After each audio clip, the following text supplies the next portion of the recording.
actively engaging the roadways today, of course leaving you with tips and guidelines just in case the unanticipated happens. As we go through the pages of Jamaica Magazine, we'll travel via the Maypen to Williamsfield leg of Highway 2000 and provide a bit of information on how to report a motor vehicle crash as we take on that route. It's a 30-minute long ride, so make sure you're comfortable and fully engaged. Welcome all, I'm Theodore Henry. We begin the day's journey right now. Hurricanes can strike at any time. In the event of one, be prepared to act quickly.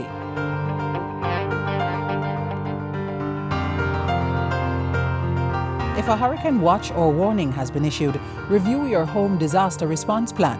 Map out likely routes to evacuate if your home is at risk and confirm with relatives or friends you plan to stay with. Also, confirm the location of the nearest shelter. Check your emergency supplies and restock if necessary. Remember, disasters do happen, so be prepared.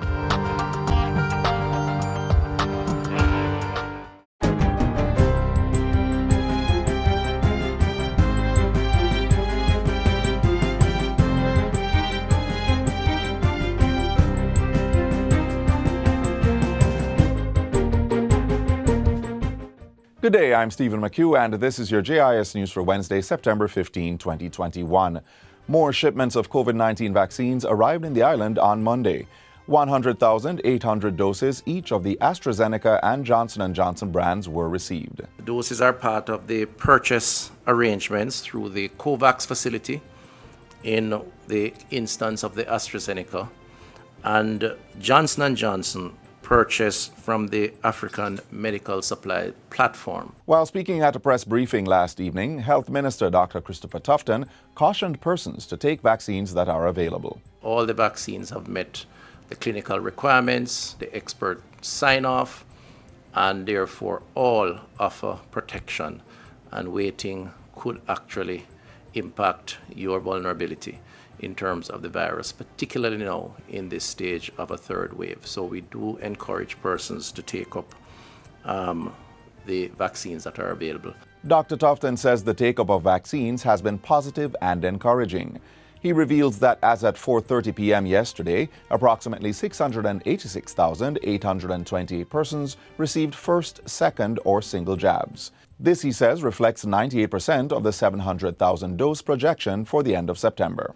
Meanwhile, persons who are due their second dose of the COVID-19 Pfizer vaccine will have to wait on the next shipment, as the more than 200,000 doses received have been administered. Health and Wellness Minister Dr. Christopher Tufton says a second shipment of that brand was expected in time to administer the second dose. However, he says discussions are underway and the anticipated time frame is 2 to 3 weeks. We have not yet been given a firm date, and so we wanted to make this announcement, but also to provide the technical guidance and to reassure the public that there is some time remaining that one can wait to get the second dose and to ensure its effectiveness. Over the next 3 weeks, approximately 82,000 persons who have received their first dose of the Pfizer vaccine will become due for their second dose. Dr. Tufton says the World Health Organization, WHO, has given consideration for the second dose of the Pfizer brand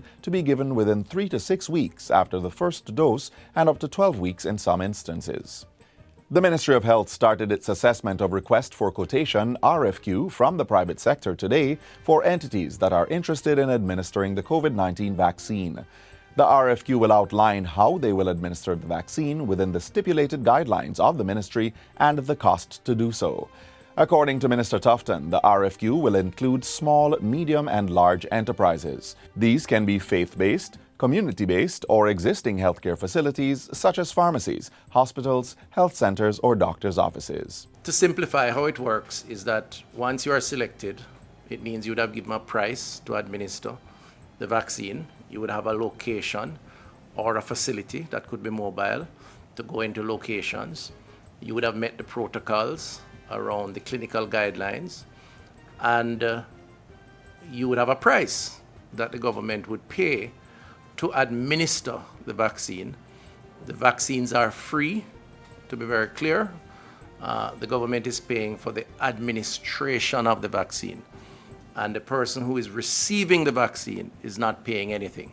Dr. Tufton says with more vaccines now available, the partnership with the private sector will increase vaccination access points and make the process more efficient and the locations less congested. Meanwhile, the health minister says the processing of RFQ for private hospitals will be fast-tracked given their greater levels of preparedness. They have doctors, nurses, other forms of equipment and infrastructure in their normal course of activity. And let us get them going as quickly as possible, perhaps as early as next week. The health minister says a meeting was held with representatives from 10 private hospitals 2 weeks ago to go through the process. The Ministry of Local Government and Rural Development is seeking to procure 50 compactor trucks to improve garbage collection across the island. The estimated cost for the units is approximately $1.3 billion.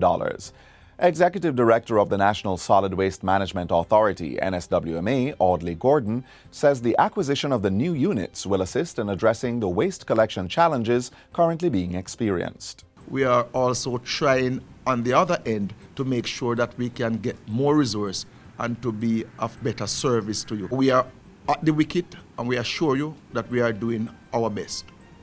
We ask the public, we ask you, please, to properly containerize your garbage until we come. Mr. Gordon says the agency is also in the process of procuring a tipper truck to dispose of electronic products and devices such as computers, cell phones, and televisions.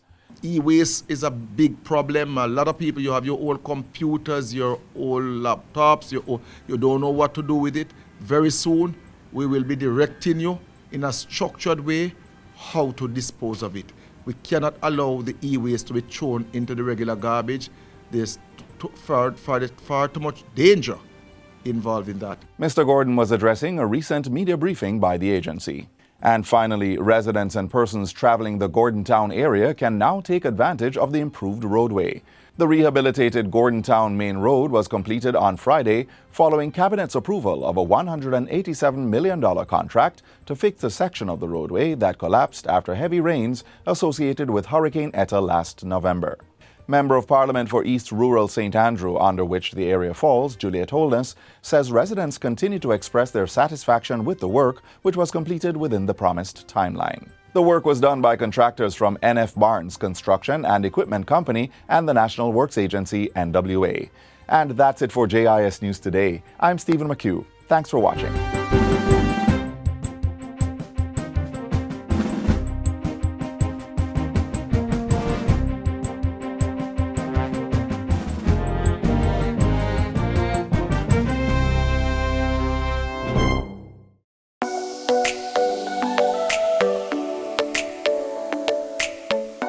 To properly carry out a hand rub, apply a palmful of the product in your cupped hand, covering all surfaces.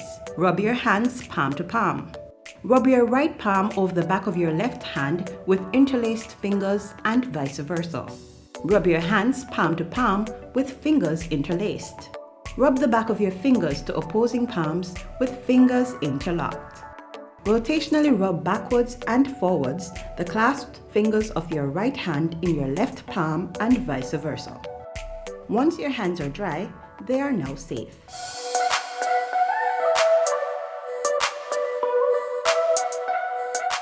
Government is continuously working to improve and develop all sectors of our nation, and the impact is far-reaching and impactful.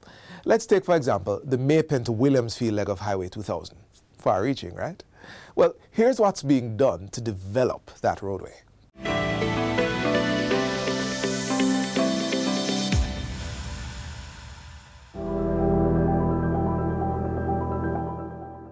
Transforming the landscape one leg at a time. Winding, wrapping, reaching, and hugging the contours of some of our highest points. This is Highway 2000. Highway 2000 is a major infrastructure program for Jamaica that ENROC oversees. We started out as far back as 1999, where we had phase 1. Initially, that ended at Sandy Bay. Then we added another phase called phase 1B, which ended at Maypen Roundabout. We were engaged also in phase 2, which started from Caymanas in St. Catherine and ended at Miami Bay in Ocherias. That is what we call phase 2A. Additional phases now includes phase 1C, which starts at Mapen Roundabout and ends at Williamsfield. There are other phases in the pipeline for the future, which will see what we call phase 2B, starting at Williamsfield and ending somewhere around in Montego Bay. And that is our long-term plan, as well as the linkages with the upcoming Montego Bay Perimeter Road. And then that would be our major Highway 2000 project. This part is $188 million US dollars for the construction of the highway. The project is being done with China Harbour and the government of Jamaica through the Ministry of Economic Growth and Job Creation. And ENROC is the implementing agency. So we engage the contractor on a daily basis as to the project's overall implementation. So we have all the necessary oversights for quality, safety, and construction management representing the government. And as such, our role is very specific to ensure that the construction is done on time, with quality, and within the budget. And our expectation is that our contractor will cooperate based on the contract arrangement to complete the project in the time specified, which is October 2022. The project is a 3-year project. It started in 2019 and it will end in 2022, October. Currently, we're about 22% complete. We measure our completion by the amount of money expended, not by the amount of time that's elapsed. However, we've only paid the contractor about 20-something% worth of the monies. Now, most of the work he's done so far is moving fill. So we haven't gotten to the high value items, for instance. Now we're doing the bridges and so forth. There's a lot of concrete work. And so therefore, the value of the works are going to go up significantly. The River Mina is one of the largest rivers in Jamaica, and it is very flood prone. So in fact, the bridge that we're building is actually the longest 4-lane bridge in Jamaica. It will be about 150 meters long. And so this is just a start of construction. So what you can see over my shoulder is the work being done to install piles. So the bridge is actually on 5 piers, which are made out of pile structure, which is a circular concrete structure which goes down about 30 meters into the ground. And the piles will bring the bridge to the height of the old bridge. And in fact, the new bridge is actually much wider than the old bridge. So we expect that the new bridge will actually facilitate water flowing through. So the conditions that we had in about, when it was 1981, 86, when the approaches to the bridge was washed away, the approaches to the old bridge was washed away. We shouldn't have that conditions here because this new bridge will be wider than the old bridge.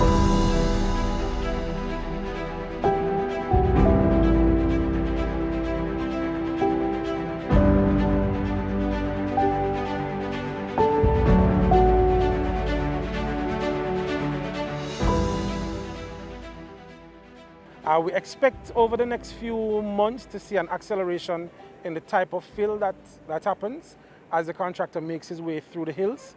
We've pretty much established the embankment coming all the way from the start of project right here all the way up to the foothills of Manchester at St. Tullys. As you drive through the project, you'll notice that we've put a significant amount of fill on the ground or embankment where we're starting to actually get the levels for the actual road to be built. So currently that's what we're working on. We're working on drainage structures. You'll see culverts, what we call, underpasses in the first instance. You'll see culverts, corrugated steel pipes, HDPE, so plastic pipes going in to convey water from the north to the south of the highway. Safety is paramount for any construction projects. And for safety, the contractor has first strike, where all workers, all operatives on the site adhere to safety requirements. You'll see signs about safety rules and guidelines. For this project, you'll see guidelines both in Chinese and in English. Workers need to have what we call the PPEs, personal protective equipment. You have your helmet, you have your high visibility vest, and you have your hard boot, so that once you're on the site, you can avoid accidents because things do happen. On the environmental side, the project before you commence have to get an environmental permit.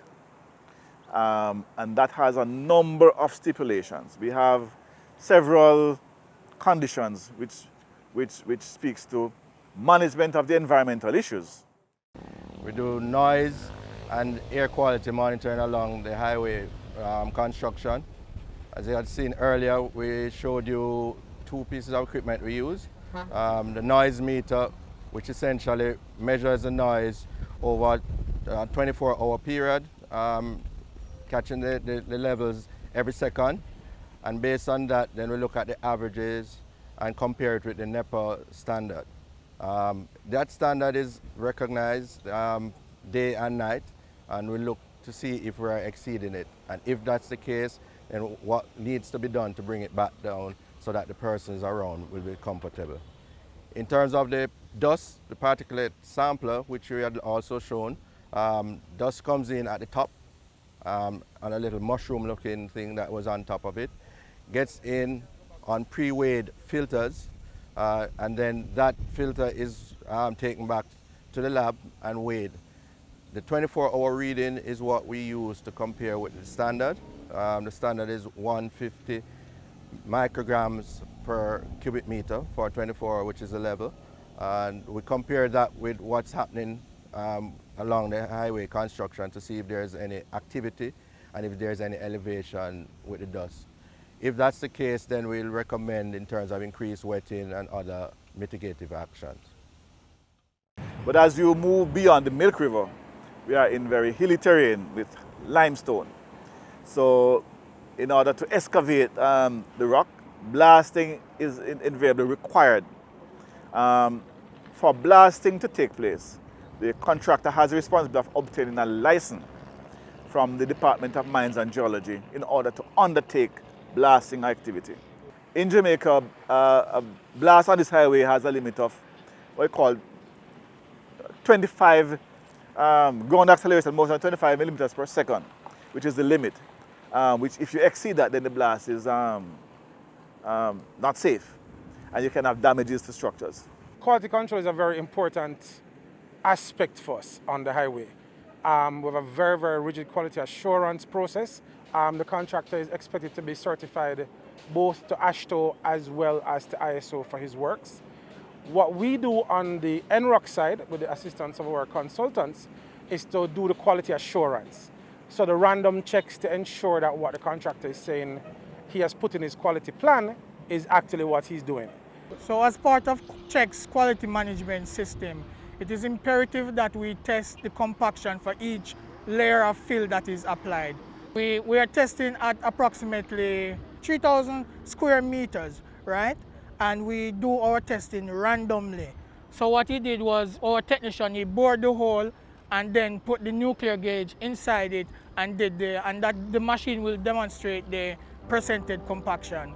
What we are looking for are readings above 95%, and I think he got far more than 95% there.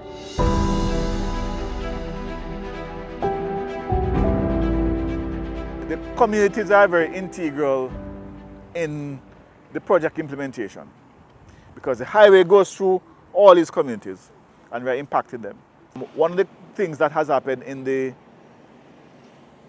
porous reefswood area is that some areas have no potable water, and as such we partner with the community, the local representatives, the contractor China Harbour to provide what we call black tanks, right? So that, and they're communal tanks. So these are placed along the roadside in the community, and water is provided from the contractor side every other week or twice a month, so that persons who don't have access to running potable water can come and access water from these tanks. The primary thing that we'll see persons benefiting from is a travel time of approximately 40 minutes from Kingston to Mandeville. So I think that perhaps is maybe the most important thing that persons will see.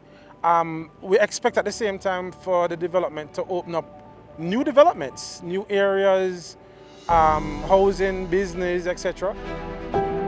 The National Road Operating and Constructing Company, NROC, along with key stakeholders, are working tirelessly to unlock opportunities and create possibilities for government, businesses, families, people.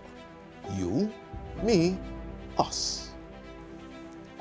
A symbol of economic growth, extending logistical opportunities and taking spirited strides to improve on travel. A journey made possible by the National Road Operating and Constructing Company. Its length and breadth, its reach, its span. This is Highway 2000.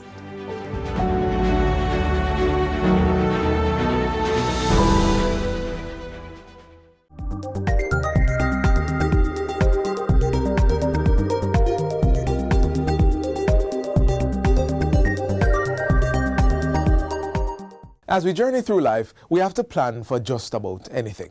It has nothing to do with cynicism, but everything to do with being practical and prepared. Our next feature will provide guidelines that you can take if you are ever involved in a motor vehicle crash. You know how they say accidents do happen, unexpectedly and often unintentionally. Though road safety experts no longer define these unfortunate incidents involving motor vehicles as accidents, they're certainly never intended. Unfavorable weather conditions, objects on the road, your miscalculation while driving, or another driver can cause crashes, even for the best defensive drivers. That's exactly why it's important to know how to respond in these situations. So, what do you do at that exact moment? What should be your next steps? And when and how should you file a police report?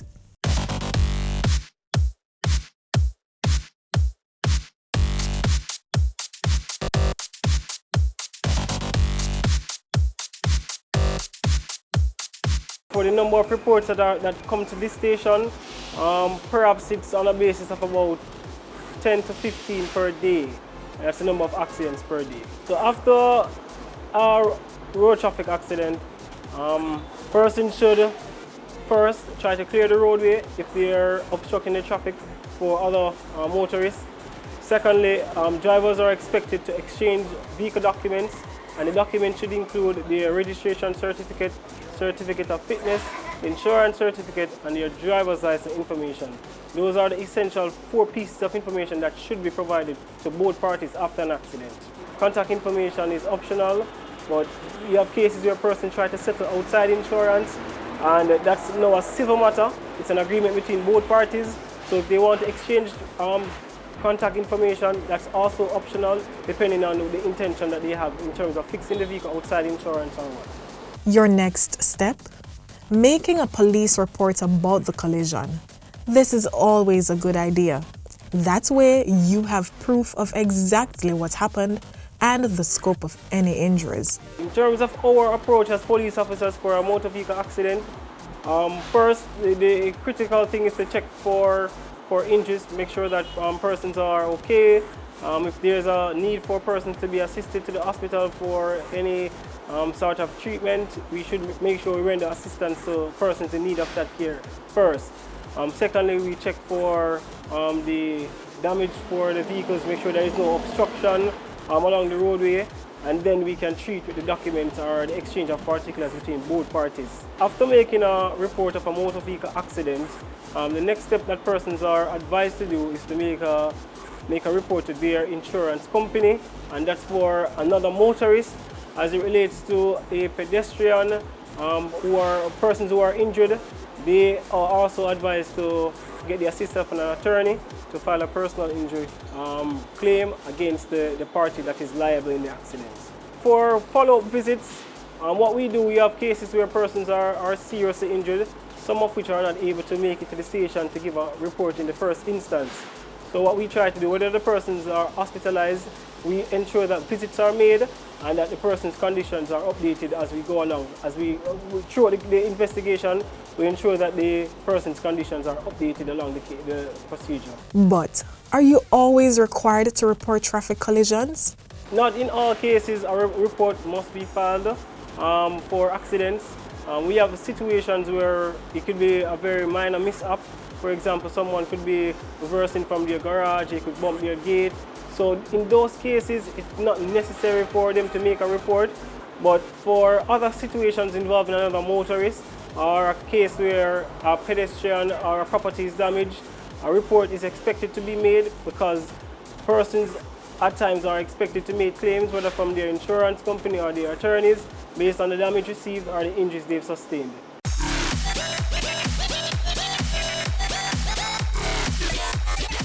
Reports from the Road Safety Unit shows that up to April 26, 139 lives have been cut short because of road crashes this year, with over 100 of those being males.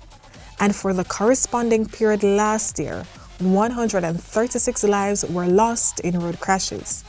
On a more global level, studies from the World Health Organization (WHO) show that approximately 1.35 million people die each year as a result of road traffic crashes, and 3% of most countries' gross domestic product is spent on road traffic crashes. The most common cause of motor vehicle accidents, from my understanding, it's mostly impatience on the part of some of the drivers, and lack of knowledge as to how the roadways should be used.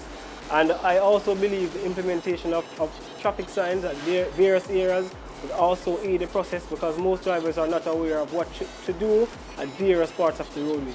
In the face of such figures, even the most careful driver can suddenly encounter a bit of bad fortune on the road. You know that saying, decisions can be like car accidents, sudden and full of consequences. So how about making the right decision to be responsible road users today?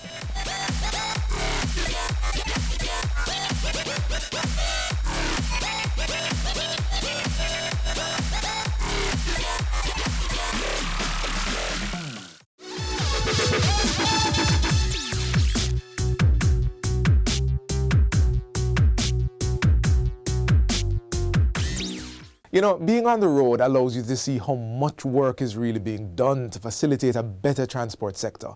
Of course, seeing isn't enough to tell you the spending and the different sections being improved for your benefit, and that's where we come in. So, here it is. 3 sections of the island's roadways are now benefiting from the vision of development and being shaped to position Jamaica as the place of choice to live, work, raise families, and do business. Here we go. Number 1, patching program for Western parishes. $8 million is being pumped into major road patching and rehabilitation efforts to repair key roadways across the western region of the island. It is being executed by the National Works Agency. Number 2, the road rehabilitation project for Trelawney. Now, the Ministry of Economic Growth and Job Creation will be undertaking this $323 million road rehabilitation project in Trelawney. Now, it will include asphalting, patching, and drainage improvement works, going the full distance. Number 3, repairs to roads, drains, and bridges in St. Anne. Over in the Garden Parish, more than $200 million will be spent to carry out works on several roads, drains, and bridges. Priority attention will be given to roadways such as Hampstead to Mount Ararat, priority to Bamboo, Cardiff Hall to Tripoli, and Islington to Bengal.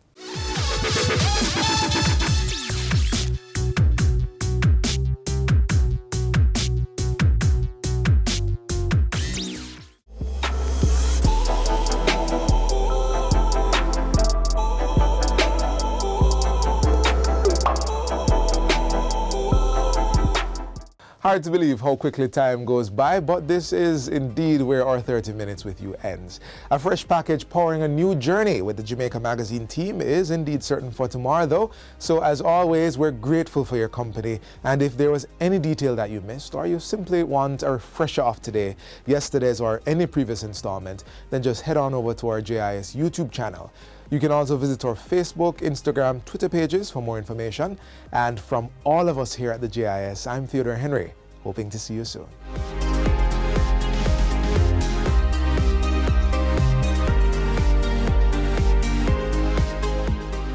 This has been a production of the Jamaica Information Service, the voice of Jamaica.